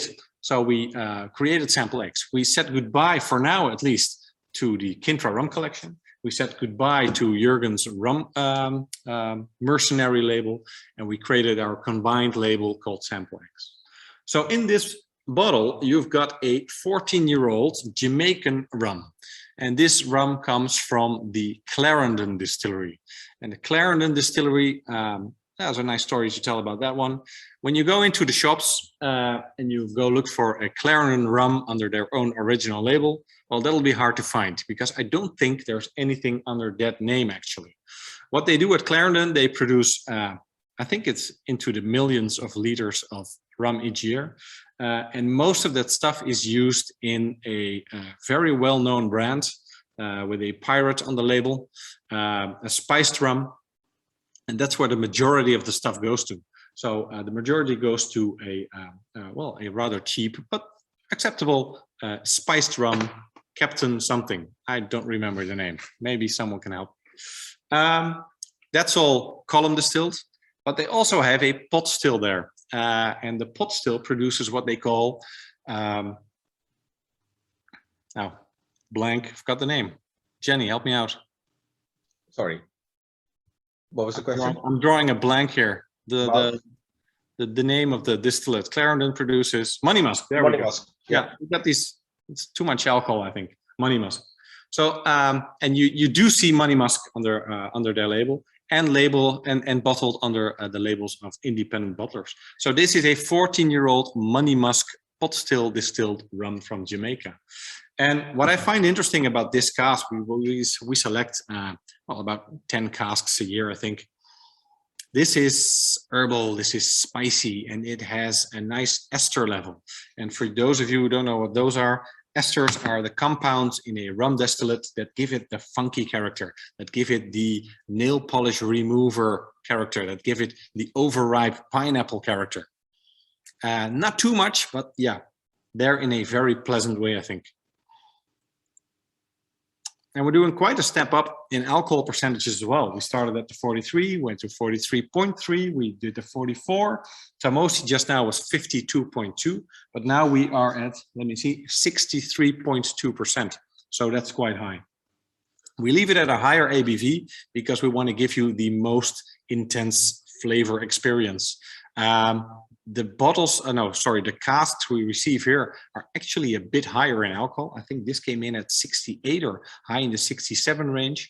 That was a bit too much and it really burns the tongue and your palate. So we bring it down just a little bit of water because we think we don't want to burn your mouth, but we want to give you a pleasant sipping rum. And 63.4, pleasant sipping. Are you serious, Eric? Well, yeah. Take a little sip, leave it in your mouth for a while, swirl it around, let it mix with a little of your saliva. So you bring it down automatically, but there's a huge punch in this with a very nice aftertaste as well. So any questions about this, guys? One question, yeah. I wasn't listening well, I guess, but is it a blend of pot and column? No, this is just pot, 100% pot still. 100% pot still. Yeah. Yeah. Yeah. Yeah. Talk about a punch. Oh, yeah. wow. This has a punch. Yeah. To me, this is what we're looking for. Jurgen and I, we're both very straightforward in deciding on what casks to buy and what casks not to buy. When we like it, we buy it. We don't care much about tropical aging and continental aging. The stuff is made in the Caribbean, ages there for a little while, then comes to Europe for further maturation. And sometimes it's a very short period in the tropics and a longer period here in continental Europe. Sometimes it's the other way around. It's been there for 7 years and comes back here for another 3 or 4. And then we acquire it. So I know a lot of the rum geeks are really into that information. How much continental aging does the bottle have? We know all of this because we know the heritage of the bottle. We know of the cask. We know where it comes from. We know the time it has spent in the Caribbean and when it came to Europe for re-racking or further maturation. But we don't show it off because we just say, okay, trust us. We made a good decision. We bottled a nice cask. We put it in a nice bottle for you. Enjoy. On the back, we tell, of course, something about the actual heritage it came from, the actual distillery it came from, with little tasting notes as well. And that's what we do. So this was a rum from our last release that we brought out in, I think it was June. And we are waiting for new casks at the moment because well, there's some more on the way. Cue Johnny. oh yeah. That would be my question I asked to everyone. What can we expect? I mean, we have a number of latest releases for you guys. That's why we had this tasting right now at this point, because I was actually wanted to have I actually wanted to have this tasting a few months earlier, but then guys like Niels and Ben were like, no, I have, and you especially Eric, I have something coming in June or July. The last bottle from Niels just was released like 2 weeks ago, if I remember correctly. So that's why we did it this way, and to give you guys the opportunity to taste the latest releases from, I think, amazing brands and taste some amazing rums. But thank you very much, Eric. Are there any questions from Eric? I still see everyone looking very bland, like it's not 63% they're tasting at this point. I'm like, what the hell? I thought these are pros. Everyone is, Richard is sitting there like a pro with his arm like this, and I see all people in Curacao are still on their chairs. I would imagine that Peter, the one on the second one from the right, would have fallen over because he's not a rum drinker. He says he is, but he's not. But you guys, I must say, Eric, yeah, I love, I like the older Clarendons more than the young ones. Mm-hmm. The very young Clarendon or Money Musks, and there are some releases under the name of Money Musk, and I'm not fond of them. But the older ones, like what you released, that's what I like. Yeah. Good. So, but that's my personal taste. I think about I agree Clarendon. with, I think I agree with you, Richard. I think I have some regular Money Musk bottles in my cabinet, and it's okay, but it's not earth-shocking rum, right? It's good, it's decent, but yeah, once palates change over the years, and I think I'm getting used to having more like higher ABV, more punchy kind of rums that I like. So I'm shifting towards that. So maybe that's why I don't like the Money Musk regular bottles as much as other Jamaicans like Bertie Parker Hendon, which I really adore. Most everything they release. So yeah, but I really like this, Eric. I do think maybe for me personally, although I like my punch, I think it's maybe a bit high on the ABV, mm-hmm. personally, but I do like it a lot. It's full of flavor, has that punch, has that lingering sensation in the aftertaste. So well done. Thank you. Thank you very much. Thank you very much. Anyone else with a question? Does anybody? Is there anybody that doesn't like it? It'll be interesting as well. No, it's quiet. Everybody likes it. Good. Everyone likes it. Okay. We'll catch him in a second, because at the end of the tasting I'll have a poll, so people can vote for their top 3 rums. Then we'll see where we come. So don't leave yet. No. Alrighty. So if there are no guys, stay tuned for Sample X, because we've got some Mauritius coming and some Guadeloupe. And one more, Nicaragua, actually. So in a few weeks' time, hopefully the casks will arrive here at the warehouse, and we can bottle them and send them to our favorite liquor store owners. Yeah. Which Mauritius, Eric? A very nice one. Rascal. Yes. Good answer. I'll PM you. I want to know which one. Good answer. Okay, so without any further ado, I would like to introduce Niels to you all. From all the panel members, Niels is the only one I haven't met in person. Strange, but yes.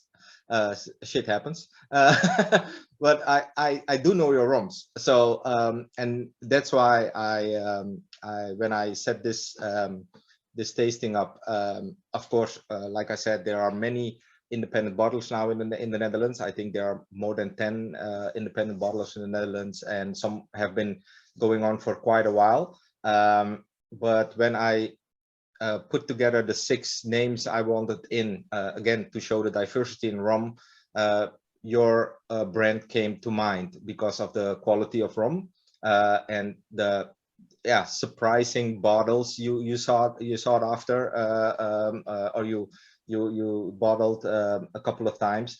So again, we didn't meet, but your rum speaks volume. So take it away, Niels. Welcome.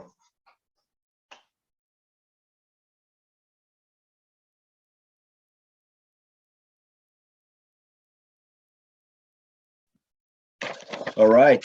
Can everybody hear me now? I can't. Yes, go. Oh, you muted yourself again. I'm mute. Yeah. All yes, right. Yes. I certainly enjoyed myself during this tasting. It's nice to see everybody here. Most of the people in here I do know personally. Gianni, we will meet. So like any good rum or whiskey, you know, it takes time. It takes time, but we'll get there. We'll get there in the end. No problem. Yeah. So I'm Niels. I work for a company called Best of Wines, Best of Whiskeys, and yeah, I also work for the Duchess, which is our independent label. Gianni, maybe it's better if you could share my PowerPoint that I sent to you. Do you have it by any chance?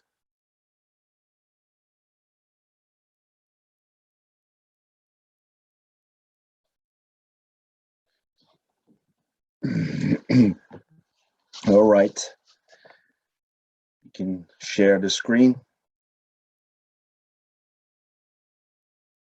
I can't hear anything at the moment. Yeah, I'm trying. Let me see. Share screen. This one. Share.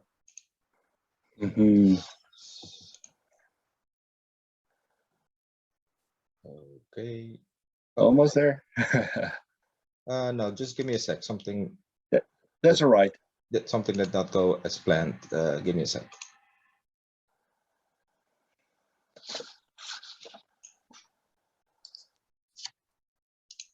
Share screen. This one. Share. Can everyone see this now? Yeah, the first one. Yeah. This is the first, right? Yeah. Yeah. So everybody can see it, correct? Yeah. The Duchess, it's like it says, single cask premium whiskeys and rums. Yeah. Maybe let's skip to the second picture. It's better talking about actual bottles. If you could click it. These are some of the older bottles that are now highly sought after. It's also what we started with, the Guadalupe, the Belize. They're very, very hard to get these days. Yeah, I just wanted to show you the older bottles because most people are just not familiar with it. The Duchess was, yeah. Can you put the new screen on? Yeah. So if I may add, but maybe you'll get to that later. But yeah, you started with the flower series, I think, and then you did the hummingbird series with some amazing rums. And well, the one we are tasting today is a one-off. It's not in a. Yeah, I need that screen. Yeah. Actually, yeah. Just a little explanation. Yeah. Best Wines has a long history. We're a family business dating back to 1907. And in 1999, we started an online platform for Bessel Wines, and Bessel Whiskies was founded. And just over a little over a decade later, we founded the Duchess Spirits because, you know, I'm a whiskey geek. I love whiskey. I wanted to bottle something myself, whiskey-wise. So we founded the Duchess Spirits. And that ultimately resulted in also bottling single cask rums, which that's why I'm here today to tell you a little bit about the Duchess. The next picture is actually the old shop from 1907. If you could click that real quick, so people can see. That's in Bussum, center of Holland, 1907. Like I said, we're an old company, but we have some very new, exciting ideas about how things should be done. And that's basically when I select rum, I need a good rum. It contains no additives, no coloring, no sugaring. That's what Duchess is about. It's about 100% funkiness, the real deal. We want people to experience it straight from the cask. We don't add water. If it's in the cask, 69% plus, will release it on 69% plus, because I will leave that to the audience to add water if they like. I don't do it, you know, we never do that. The reason behind it is that if you add something, you take away something from the quality. And I just want to leave it like it's being distilled and went on cask. That's the main philosophy about the Duchess. And with all with all brands, you have to have a certain view. And we started bottling whiskeys a long time ago, and those labels were very different from the Duchess that we produce today. And I remember when I was a kid, I attended some tastings by Hans de Lesse, which is also a well-known whiskey collector. And now it's sometimes the other way around. So I ran into him again, and I asked him if he was willing to paint the pictures for the Duchess. If you could click that next picture, Gianni, that would be nice, so everybody can take a look at who Hans is. You've got it? Yeah. Yeah. Hans is very well known because in the whiskey, he actually painted some labels done for Carisua, Hanyu, recently Dawn of Castle as well. And I like his artwork. If you have a chance, he sometimes has exhibitions about his artworks in Utrecht. You should go and look, because you'll be amazed the things he can paint and establish. He has a certain view on things. So anyways, long story short, I asked him if he could help me out with labels, and that ultimately resulted in the artwork we produce today. Now, this is a little joke I pulled on Hans. It's actually me Photoshop painting the pictures, because we're good friends and it's all good fun. And that's something that you should remember, because, you know, rum business, whiskey business, it's good fun. You have to have fun in things. You have to enjoy it. And that's something we certainly do. As long as you remember that things are fun, should be fun, and it's a journey. And the Duchess journey is all about what we like, our experience, what we select. And sometimes the reason I'm actually pointing this out, sometimes you get contacted by distilleries that are not really well known yet, but they knew us, and which is actually the story about today's rum, because they contacted us and they told us, listen, we've seen what you have been doing. We like your approach because, you know, like I said, we don't water anything down. We don't use additives, not coloring. And yeah, if you could just leave it there, no coloring. And we like that philosophy. And how would you feel about releasing something from our distillery? So we started talking, and that ultimately resulted in a release from the Bin Lee. Like the label says here in the picture, and I can actually show it because I have it right down here. The platypus, it's distilled at the Bin Lee artisanal distillery in Australia. Now, when it comes to rum, people often think about the Caribbean, not about Australia, but never judge a book by its cover.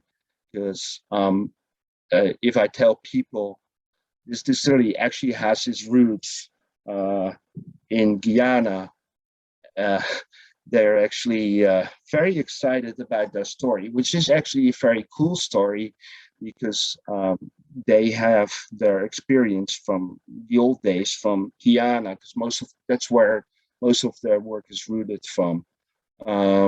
If you could show the next diaphragm, yeah.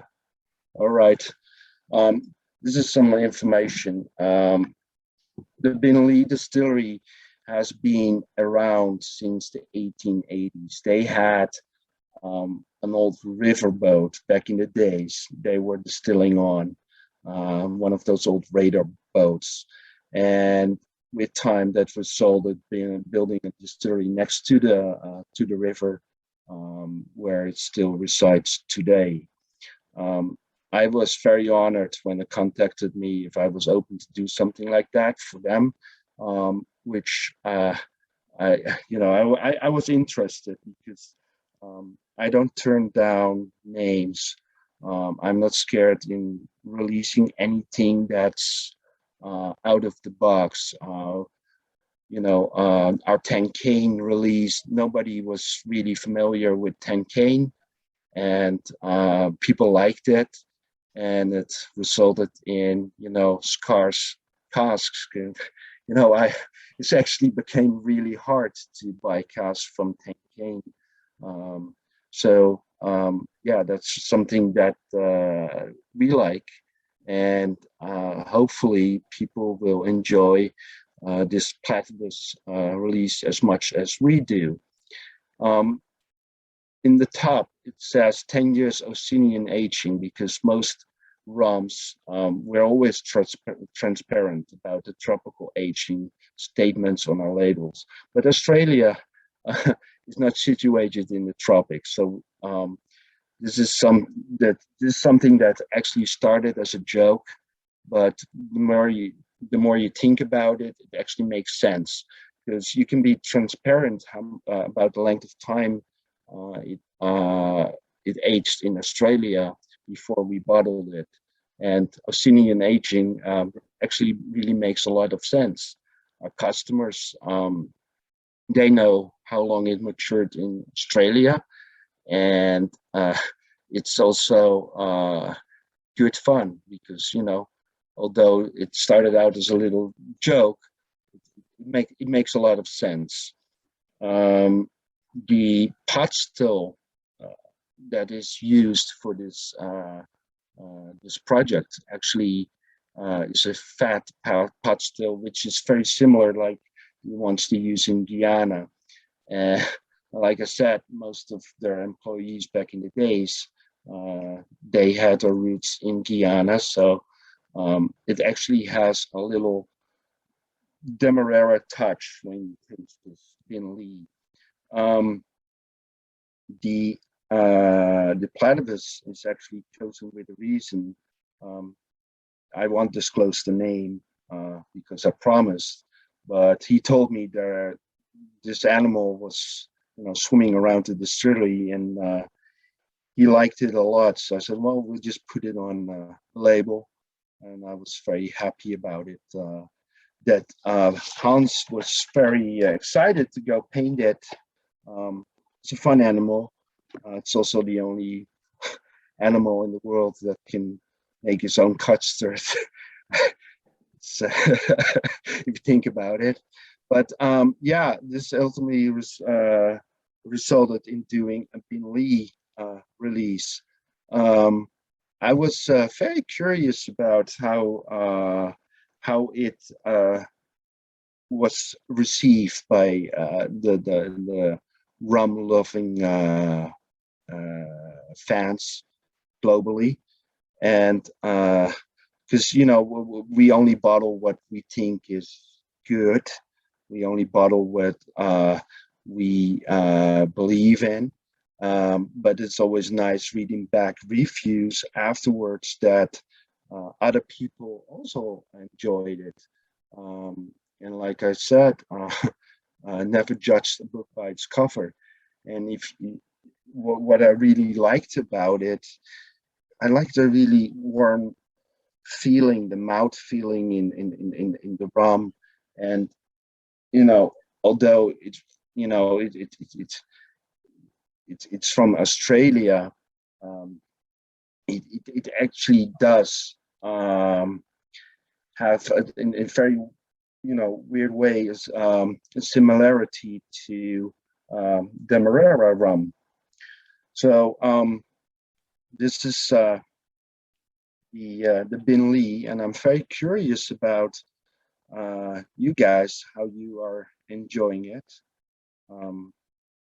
If anybody can give me some feedback on this, that'd be nice.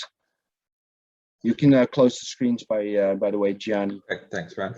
So I know Niels has to leave in a couple of minutes time. I can spend 15 minutes. It's okay for me. Okay. So if you please open to invitation, like he said, who wants to react to the rum? This is my first time as well, so I'm taking my time because of the high ABV. I think the Clarendon also. Yeah, it's quite wild. Let me get the bottle. It's here. The full cask strength is actually here it is. 63.4, right? 63.4, yeah. Yeah, so I'm not sure if the Clarendon took some of the stripped down some of my palate ABV wise, could be, but I totally agree on the warmth you described. It has especially on the nose, a really warm kind of feeling or kind of nose. Trying to compare it with the Jamaican, which is obviously different, more spicy. But this one, definitely warm. That would be an overall description, I think. One question, really good. Niels. Yeah. Maybe you already mentioned it. I'm sorry, but is it pot still or a blend of? Yeah, it's a pot still. It's distilled in the fat pot still, which is placed in the distillery. Yeah. I actually didn't know the distillery myself, but when they contacted me, I did some research, and Sjoerd from Malt Fascination, when he did his review, he is a history geek, and he went way into it. He found old pictures from the radar boat with the stills on it. You should really look it up. It's at maltfascination.com. He did a very, very good research about it. And 1880, it's been around for quite a while now. And I actually, I enjoyed it a lot. I get asked by a lot of distilleries now these days because you stand out. But from our selection, there's more that we decline than we actually choose to bottle. Yeah. We have a very strict qualification for that. Yeah. And what actually most people don't know is that people might have heard of Navy rum, right? The term has been flung around, but the British Navy rum quite often contained Australian rum back in the day. So it's yeah, we don't think about Australia that much. I know that Hein has released a Australian version, I think, Hein? Yes. I Yeah. think I have it in my cabinet as well, but at Yeah. a much lower ABV, I think, at that point. That was a couple of years ago. Yeah. Right. So So he paved the path for us. Thank you. yeah, he well, I think he was one of the first to jump on that Australian bandwagon, so to speak. Today they are carving their path for themselves, Binley, but with their own rums. But you see a number of independent bottlers worldwide, bottling their stuff at this point. So I've seen some around from La Maison de Whiskey. They recently released one, which is a little bit younger. Yeah. I really like the way they used their wax on the capsule. I think they have been looking at me. So, yeah. And I must say, Niels, I think the Beanley Australian rum is quite different from the Caribbean rums. Oh yeah, totally different. But you need differences in rums. Same as with whiskey. What I tell people, if we all like the same rum, we would all drink Bacardi.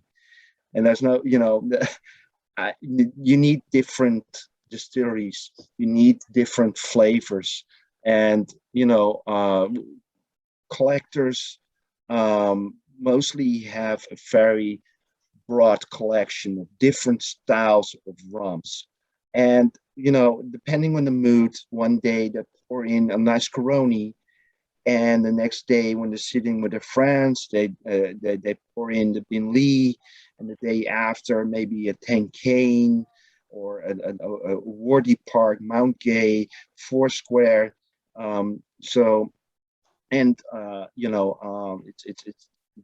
It's all.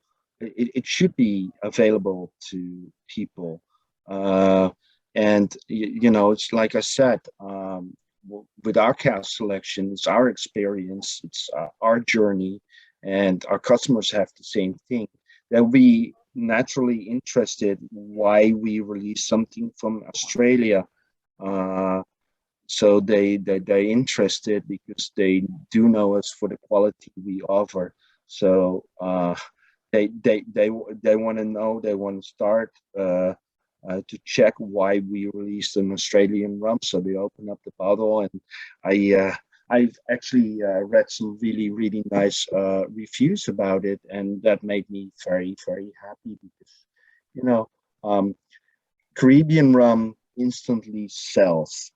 Some names sell themselves. Like today when we released 2 new rums, Foursquare and Great House Distillery. There, of course, obviously there's no Great House Distillery. That's a Hampton, but it's sold out in a few hours. It's actually sorry for my put it here. Yeah, that's good. Yeah, that's the Hampton. Yeah, and the Foursquare. It's sold out within hours, and Hampton and Foursquare have those names. They sell instantly. But when I tell people I turned down so many casks from well-known distilleries, that just didn't make me happy enough. I could drink it, I could enjoy it, but it always had something that I disliked. I wouldn't pour it in second glass. If I wouldn't pour it in the second glass, our customers won't do the same thing. They will just leave with that one glass. We want people to be excited to buy a bottle, buy a second bottle for their collection, buy a third bottle to hand out to a friend, or bring to tasting at some point, or trade with some other rum lover from another distillery they like. That you need that quality to offer to your customers. Yeah, I totally agree. I was going to mention the new series you started today. That's a tropical reef series. Wild. Yeah, it's a tropical reef series. Please check it out. It's an amazing. I don't think there's been a Foursquare rum that has been with a higher age than this one that has been released ever. The Hamden. Of course, there are some, but not in the last few years, I think, at cask strength. So please check those out. It's a whole new series, I guess, Niels. We'll be releasing quite a few this year. We have some very interesting distilleries that we are very excited about, but it's always, when you release something, you want the people to enjoy it and give you that special feedback, because sometimes it's names people are less familiar with. Sometimes it's names that people are very familiar with. Yeah. Recently, I had rum from Mexico. I really was looking forward to release something from Mexico, because I actually used to live at the border of Mexico. I enjoy the people, very kind people, very loving family man. And I was really looking forward to do a release, but the quality wasn't there yet. Maybe in the future it is. I hope so, and I guess it will be. I mean, there again, another country which is emerging, so to speak, from the depths of Rome. We have some. So Paranubis, for instance, has been on the market for some time now, and there's some other brands coming up. So I think we'll get there in the end. So great things ahead. Coming back to what you said about things being sold out, to everyone joining, as you've read in the mail I sent you, if there are some bottles from the 6 bottles you've sampled today, please go to Richard Westgraaf's shop, Sawaku, and see if you can get some of the bottles yet, if you have a favorite. And he will give you a nice discount as well. So that's always nice to have that partnership with Richard on most of our tastings, to have those bottles available, if they are still available. And do check, you've heard a number of these panel members describing new bottles coming up. Well, Niels has released them as of today, but maybe they're sold out. I couldn't make it for this tasting with those. There were just 2. Yeah, it would be cutting it too close, right? So there will be more. next time, definitely, I will hold you to that. So, if you have nothing else to add, Niels, I have something I would like to do. What I always do is I just want to tell one more thing. Yeah, sure, go ahead. People know me pretty much as the face on the foreground for best of, for the Duchess, but there are a lot of more people actually working for the Duchess, and Frank and I both select the rums.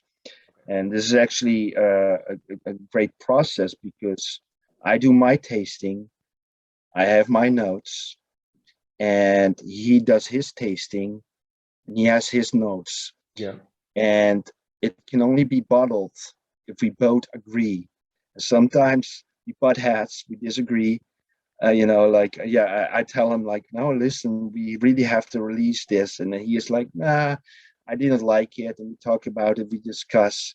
And it gives you a really nice insight about what other people are tasting, because the facets in spirit, one can only smell and taste so many flavors. Most of them deferred from your tasting memory, which starts in your childhood. And we all have our blind spots. I have my blind spot for teardrops. I wasn't really accustomed to teardrops, so I usually do not pick them up in spirits. But other flavors I can detect instantly, and Frank has it the other way around. So, yeah, that's one of the main reasons we have this selection of our rums. Yanni, you're still there?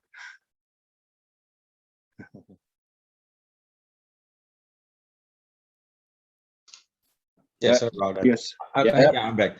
So I haven't met Frank as well, so I'm not sure who you're talking about. Hopefully we'll meet someday soon at some festival. There are some festivals that will take place this year, as is Richard's, for instance, Whiskey and Rum aan Zee in IJmuiden in October.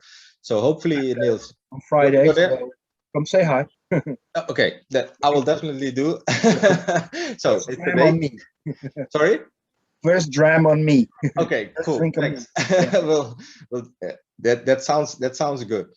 So everyone, if you don't have any questions for Niels as well, what I like to end with all my tastings, especially if there's such a diverse panel and if we have a number of brands, is do a quick poll on which of the rums you like the most. So I will launch the poll right now, and so please select the top 3 rums you like tonight. Go ahead, and I will give the final result in a moment.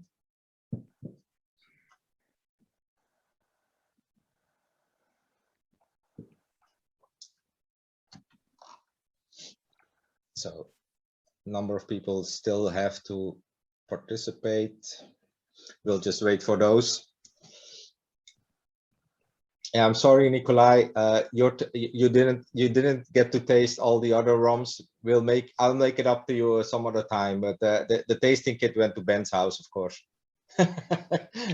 Yeah, but I will come to Amsterdam for the festival that Richard is.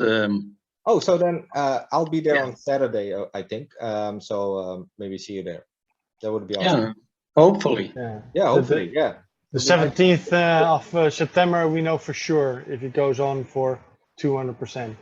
We still depend on the press conference of the Prime Minister, but I hope it can go on. So, but we have to make the preparations, because otherwise we don't have much time anymore. So okay, that's fine. Hopefully. Fingers crossed. I have my tickets. I have my room booked. So hopefully this will happen, that we can visit a festival. That would be awesome. So has everyone? I think some people did not fill in their preference. I think maybe I'll end it here. So let's see. So it's a joint tie for first place between Cane Island and the Tamosi. So that's cool. And then it's a joint second for the William George and the Duchess. And well, the Ultimatum and the Sample X got 1 vote each. So joint third, actually. So not bad, but it's a small sample group, of course. But so well done, you guys. I really enjoyed this at this moment. Thanks for doing this. Again, this has been a, like, you could say, a dream of mine to have Dutch independent bottlers or Dutch distillers, presenting their stuff to rum enthusiasts or beginning rum enthusiasts. like this. And well, hopefully we'll meet again soon and do another of these sessions, because like I said, there are even more Dutch independent bottlers at this point. I think we're up to 10 or 11 at this point. But yeah, I wanted to have these 6 gents today because of different things. So Ultimatum, because I think they're one of the oldest, Tamosi, one of the youngest, but doing such great things with such an eye for history, which I like. Andrew, on the other hand, something, you know, from a bartender's perspective, really specific on taste and flavors. So I think there was a rum in here for everyone. So I hope you really enjoyed it. I will stop the recording now. So thanks again.